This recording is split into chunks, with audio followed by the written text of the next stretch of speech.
안녕하세요. 꼬꼬미 파파 강목사입니다. 오늘은 3월 7일 맥체인 성경 읽기 해설을 하겠습니다. 오늘 말씀의 주제는 신앙생활의 지혜입니다. 출애굽기 18장은 국가 기초의 형성입니다. 모세의 장인인 이드로가 딸과 손자들을 데리고 찾아옵니다.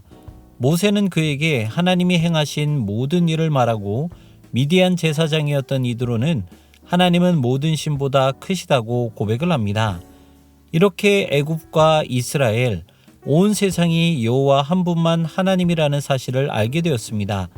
하지만 아직까지 이스라엘의 제도는 불완전했습니다. 그리고 모세 혼자 모든 백성을 이끌고 갈 수는 없었습니다. 이때 모세의 장인인 이드로는 모세에게 천부장, 백부장, 50부장, 10부장을 세워 함께 동력하라고 조언합니다.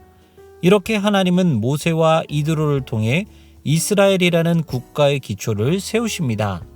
욥기 36장은 악을 사용하시는 하나님입니다. 모든 자연은 하나님의 통치 안에 있음을 말하고 있습니다. 따라서 자연 안에서도 하나님의 지혜를 발견할 수 있습니다. 엘리후는 하나님은 악의 존재도 하나님의 지혜를 전한다고 말합니다.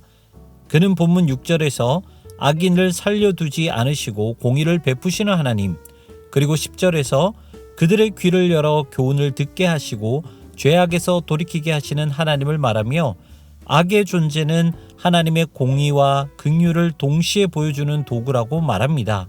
그렇기 때문에 환난을 당할 때 자기 감정에 치우치지 말고 조심해야 하는 것입니다. 그리고 하나님이 인생 가운데 베푸시는 지혜가 무엇인지 알아야 합니다.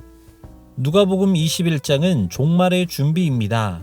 예수님은 과부 이야기를 통해서 예루살렘 성전이 취하고 있었던 착취를 폭로하십니다. 또한 성전과 예루살렘이 멸망당할 것이라고 예언하시죠. 위선과 착취와 억압으로 일관했던 예루살렘 성전의 멸망은 죄로 가득 찬 이 세상의 종말을 보여주기도 합니다. 우리가 알 수 없는 하나님의 신비로운 경륜 속에서 악은 이 땅에 존재하지만 결국 모두 심판받습니다. 그리고 예수님은 징조를 미리 말씀해 주시면서 이 때를 놓고 준비하게 하십니다.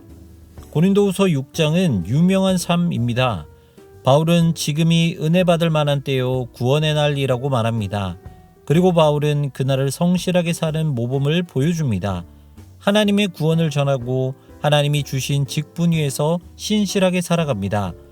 때론 환난과 고난이 와도 끝까지 그 일을 감당합니다. 세상에서 볼 때 바울의 삶은 무명하고 죽은 것 같았지만 하나님 나라에서 볼 때는 유명하고 살아있는 삶입니다. 신앙생활은 단순하지 않습니다.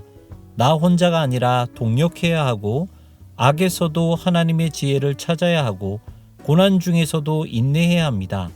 하지만 이런 복잡한 모든 것을 단순하게 만드신 분이 계십니다. 바로 예수님이십니다. 그래서 예수님만 의지하고 예수님과 동행한다면 우리는 예수님의 능력으로 이 모든 일을 감당할 수 있는 것입니다.